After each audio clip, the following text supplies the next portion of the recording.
Big margins, heavy crashes and tricky conditions. This week we are chatting all about the Dutch Grand Prix, so get ready because you've been summoned to the Steward's office. Hello everyone and welcome back to the Steward's office. I'm Saira, and this week Formula One officially came back from summer break for the Dutch Grand Prix. I don't know about you guys, but I was so ready to see some cars back on track this weekend. I've been so excited for the second half of the season, especially where we left off before we headed into summer break. It was amazing. We were seeing so many cars fighting at the front. We were seeing different race winners, battles up and down the field. So I was so excited for F1 to be back. And yeah, we had the first race back at Zandvoort. But before we get into what happened on track, we did have a bit of driver signing news coming to us this weekend. And that is the fact that Jack Doohan has officially signed with Alpine for the 2025 season. So happy that Jack Doohan is getting a chance to race. He is part of the Alpine Driver Academy, and not a massive surprise that he's got the seat. I think the toss-up and a lot of the chat was between him and Mick Schumacher getting that Alpine seat, because Schumacher does race for Alpine in World Endurance. So it was going to be between those two drivers. I think that is where we were hearing the most rumours come from, was it going to be Jack Doohan or was it going to be Mick Schumacher? Ultimately, they have decided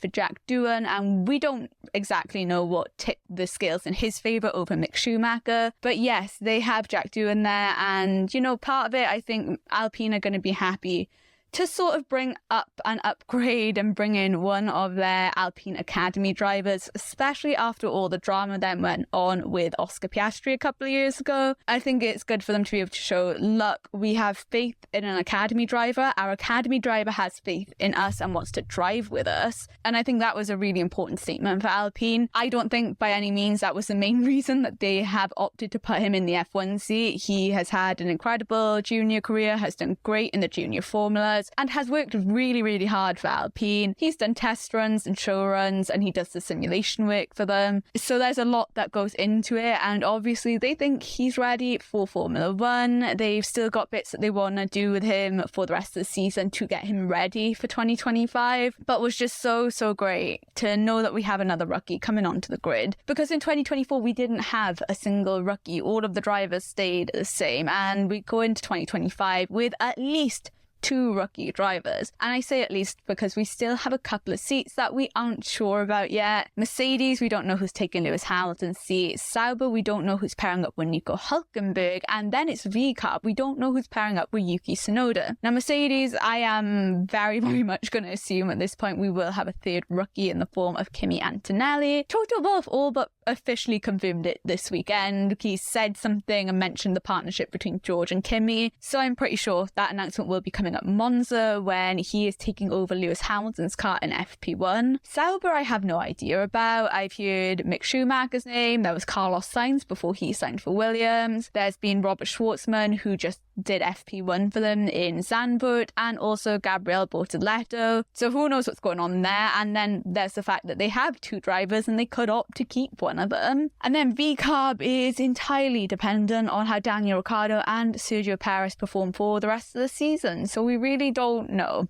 But yes, 2 rookies on the grid next year, and very happy that Jack Doohan has gotten a seat. I love when we get rookies on the grid. It's a chance for them to be able to prove themselves, and they work so hard up until this point, and they will continue to in Formula One. But there's a lot of effort that goes into it. They sign to these junior academies, they race hard, they work with the teams, and yeah, to see that pay off for them, to see them get given a chance in a Formula One car is great to see. But let's move on to the on-track actions, and the teams had some tricky conditions to contend with in all of the practice sessions. FP1 was just windy and rainy. FP2 was probably the best sessions the teams had. It was a drier track, it was a little bit better for them to run. FP3 wet, on top of the fact that we had very limited running after Logan Sargent's very big heavy crash. He had dipped a tyre into a patch of wet grass and lost control of the car, and it was just an unlucky place that he lost control, sadly, and it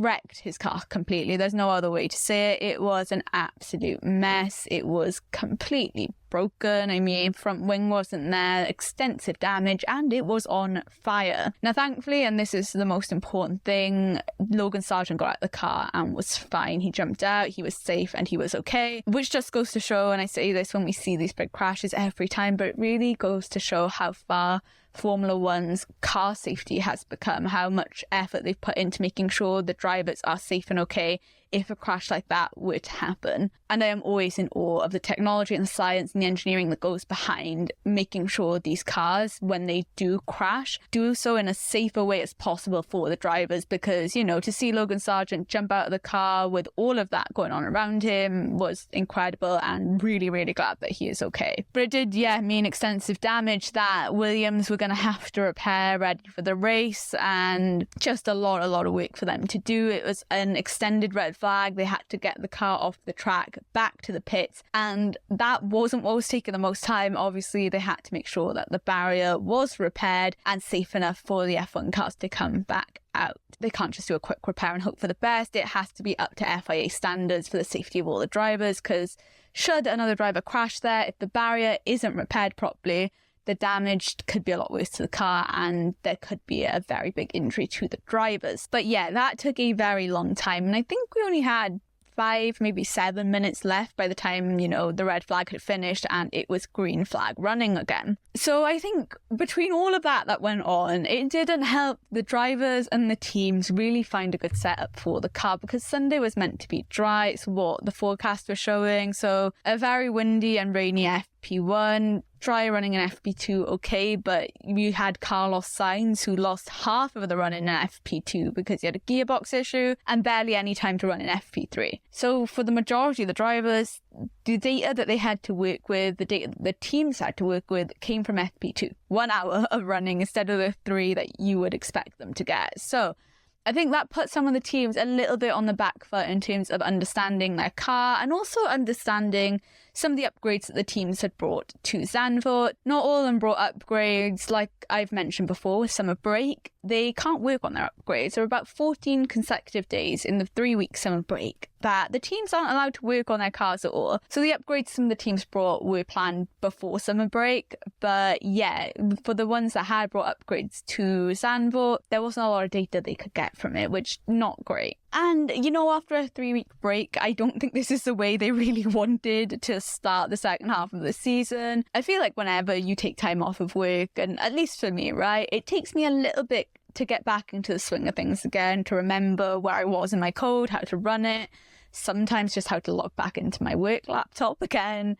But it does take a little bit to get back into the swing of things when you've just had an extended period of time where you've been able to relax. The factories have been shut down, so you're not even working on the cars. It's not like when we have a 2-week break in between races where you'll still be at the factory and on the sim and doing all these things. A lot of the drivers and teams and team principals, they would have just gone on holiday and relaxed and spent time with family. And so I think those first practice sessions that we get on the first race back after summer break are really important, just to help them get back into the groove of things, and it wasn't the most straightforward running. But let's get into qualifying now. Logan Sargent had that massive crash, and my hat's off to the Williams team, because when they did show his car during qualifying, it mainly looked done. However, it couldn't have been 100% done because they opted not to have him go out in Q1, which is fair enough. Now, he was able to race because he set a quick enough time during practice sessions, previous practice sessions, not FP3, but yeah, he didn't run in Q1 at all. We had Lewis being investigated for impeding Sergio Perez during Q1. Now, I personally don't think that there was anything he could have done. He had slowed down and there wasn't anywhere else for him to go, but he did end up getting a 3-place grid penalty because of that impeding.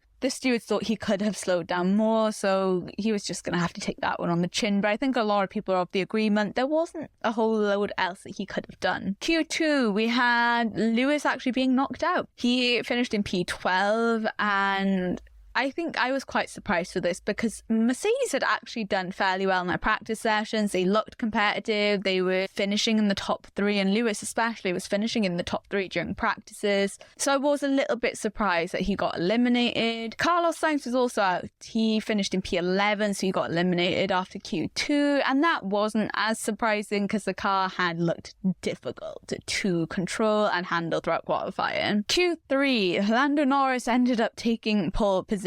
It wasn't hometown hero Max Verstappen, and the McLaren just looked amazing around the circuit during qualifying. Alex Albon also got into Q3, had qualified really, really well because Williams had brought a whole host of upgrades to their car, only for him to then be disqualified after qualifying. There was an issue with the floor. I think some of the measurements weren't quite right. When it had gone in for scrutineering, the FIA picked up on it, and it was just a point-blank disqualification. When it comes to things like measurements, like the weight for George Russell's car in Belgium, it's really black and white, and it was something that Williams were just going to have to deal with. And to be fair, they did put their hands up and say that was our mistake. And by the sounds of it, they had said when they had measured stuff in their team on their side, it wasn't showing anything that was wrong. It actually looked right. But with the FIA instruments that seemed to be calibrated properly, there was a measurement issue, and so they had to just sand down some of the floor to make sure that it was in confines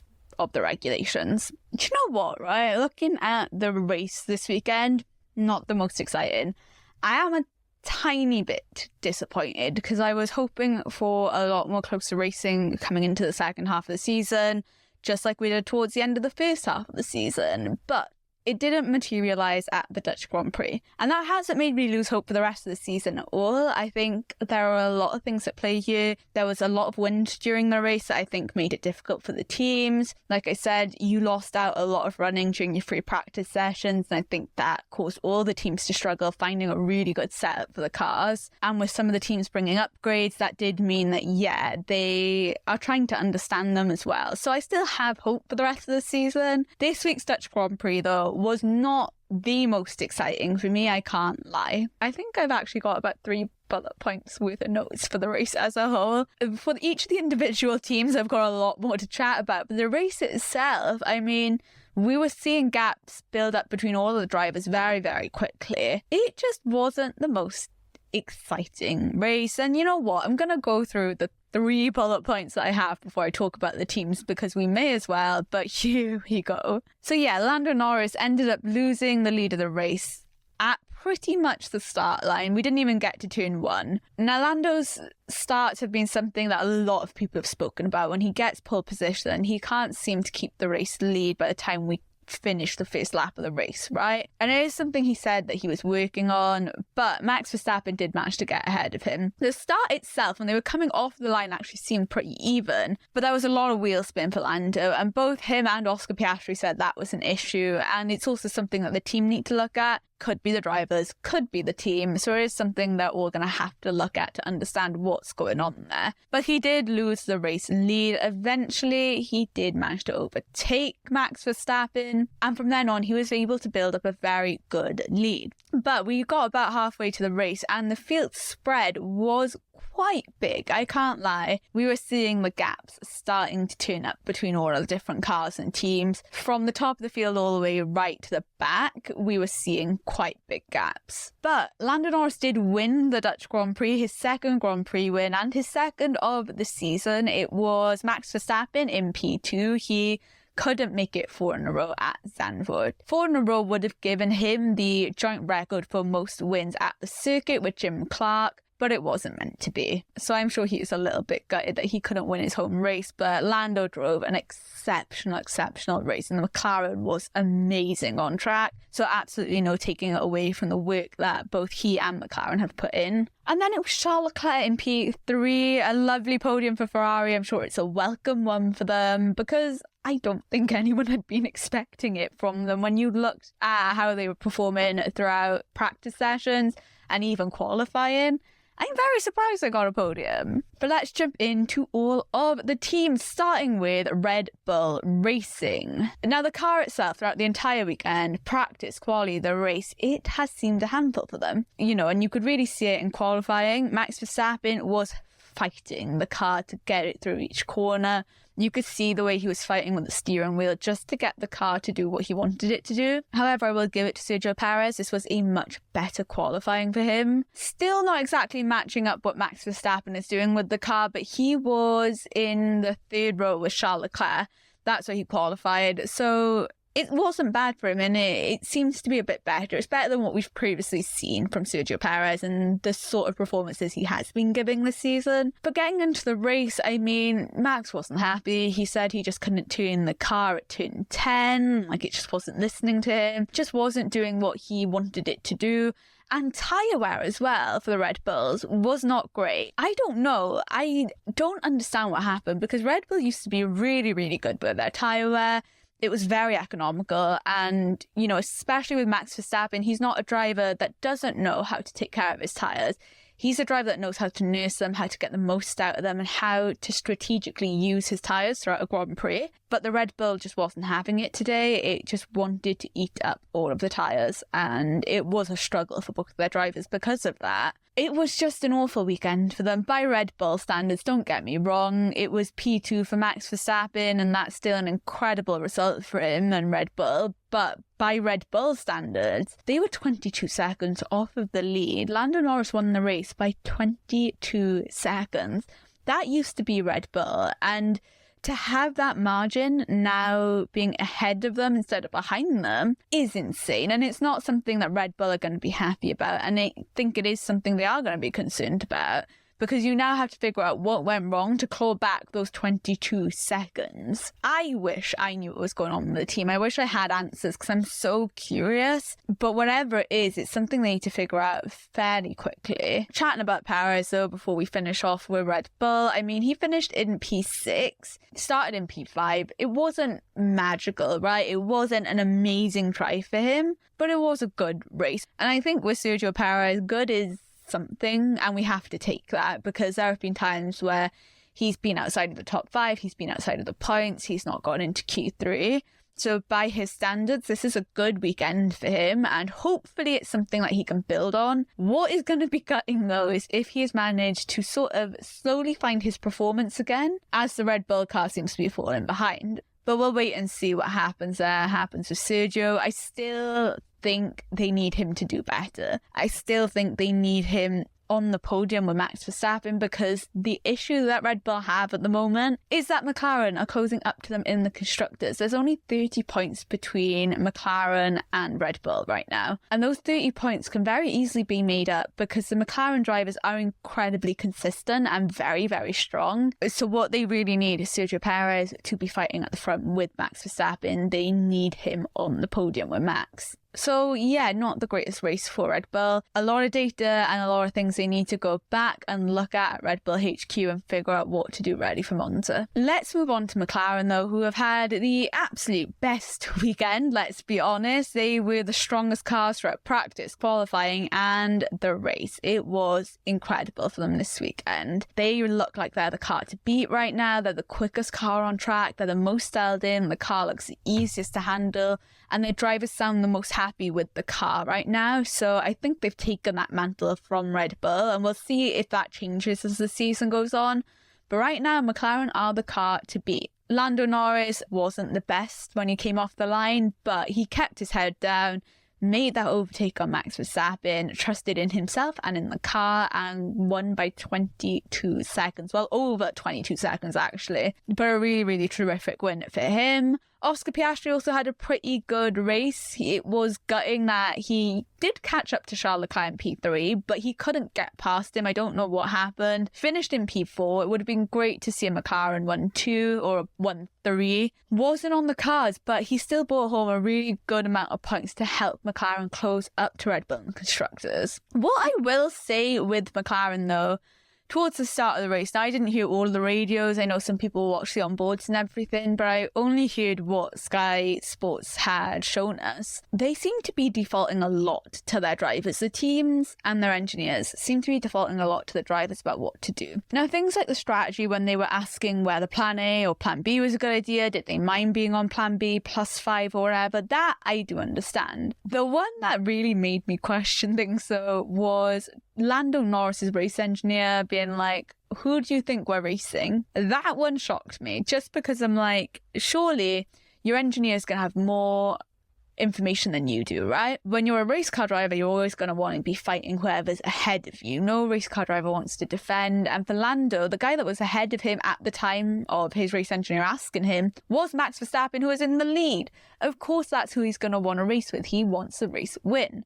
But as a race engineer, you're going to have the most information about how quick Lando is, whether the pace of the guy behind is quicker, whether he is sort of, holding back a little bit and could have more pace to race with Max Verstappen. So that was a little bit interesting in my opinion. And yeah, very interested in those questions. Moving on to Ferrari though, and a much better weekend than I think they thought they were going to have and that a lot of us thought they were going to have. Charles Leclerc in P3, Carlos Sainz in P5. It was a double top 5 finish for them and a podium. I mean, this is a really good weekend for Ferrari considering what's been going on for them lately and how the weekend had gone for them. They seemed like they were struggling with race pace, but they had a really, really good race, and Charles Leclerc drove amazingly, did really well in the strategy and just made the car work for him. And same for Carlos Sainz to go from P10 to P5. It was such a good drive from both of them. Great to see. I do think they were out driving the car at some points. I think there is still work Ferrari need to do, but a great haul of points for them. They want to stay away from Mercedes in the Constructors' Championship, and I think those points really help them just to stay ahead. And I'm going to be really interested to see what they do in Monza. It is their home race. There are whispers that there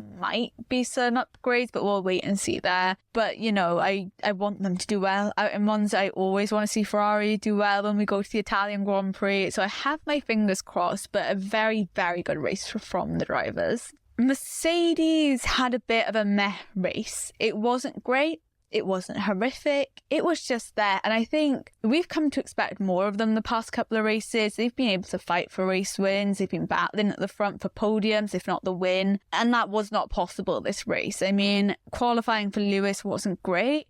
He said that they did make quite big changes between Friday to Saturday, which I was surprised at because the race pace and their overall pace, their qualifying pace on Friday looked quite good. But he said there was a lot of understeer in the car, so they had made setup changes for that, and it just put the car on the knife edge, which makes me question if Mercedes still had a very small setup window to get things right. But I don't think that helped either of the drivers. I mean, for Lewis, he went from P14 to P8, so a good drive from him, don't get me wrong. George Russell had an interesting strategy towards the end where he had pitted, had fallen behind Carlos Sainz and Sergio Perez and couldn't make up those places.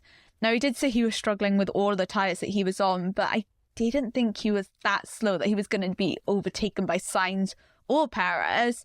Obviously, Mercedes thought different, but it did make him lose out on a lot of points, I think. The drivers right now seem to be a little confused at where the race pace went. George Russell in particular, because he was not happy. He just felt like he was moving backwards throughout the race, and Toto Wolff also seems a little bit confused. So that is a little bit concerning, but it is also the way motorsport works, where one weekend they'll be amazing, next weekend cars will not have the pace. I'm so interested with Monza because Lewis did say he felt slow on the straights, so I don't know how well Mercedes are going to fare out there. Aston Martin, do you know what? Really good weekend for them, and it's been a while, I think, since I've properly been able to say that. Now, it was only Fernando Alonso that got into the points, P10, so it was only 1 point that the team were walking away with, but I don't think that's a good indication of how the weekend went for this team, because they both managed to get into Q3. They locked out the 4th row, and they were running really, really well, right? Lance Stroll did end up getting a 5-second time penalty for speeding in the pit lane, which didn't really help his end result. However, I did think at one point we were going to get double points from Aston Martin, and I still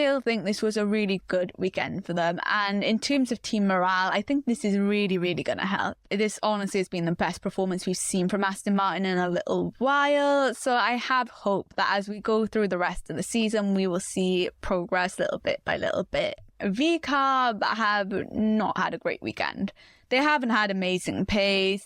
It's not been absolutely atrocious for them, but the package just isn't there, and it wasn't enough for them to even compete to be in the points. P12 for Daniel Ricciardo, P17 for Yuki Tsunoda, and it was a little bit of a painful race for them, to be honest. Haas have not had the easiest time this weekend either. Nico Hülkenberg in FP2 had an issue with locking up, spun, went into a barrier, caused a red flag. He then had a brake issue in FP3, and that's not what him or Haas would have wanted. Kevin Magnussen was starting from the pit lane for a second year in a row at the Dutch Grand Prix because of control electronic changes that he had. I think he's actually gone outside of the allowance. It wasn't just that it was outside of Parc Fermé. So he started from the pit lane, and they didn't have the pace to make very many moves. Hülkenberg only narrowly missed out on points, to be fair. He was in P11, but it wasn't this amazing race from them either. Alpine, on the other hand,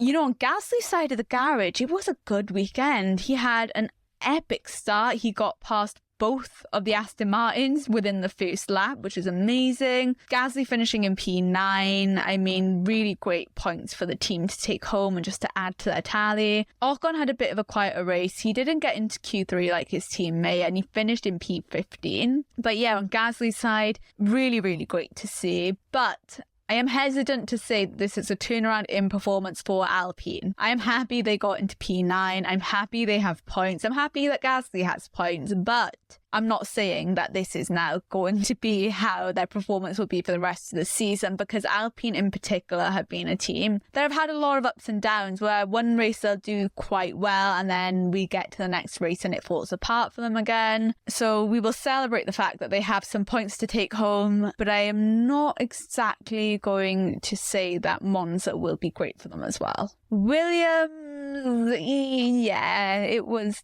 not the best weekend for them. Huge crash from Sargent during FP3, and I mean, yeah, we've heard about the fact that Williams are struggling to get the upgrades ready and everything with the cracked chassis that they had at the beginning of the season. It put stuff on the back burner.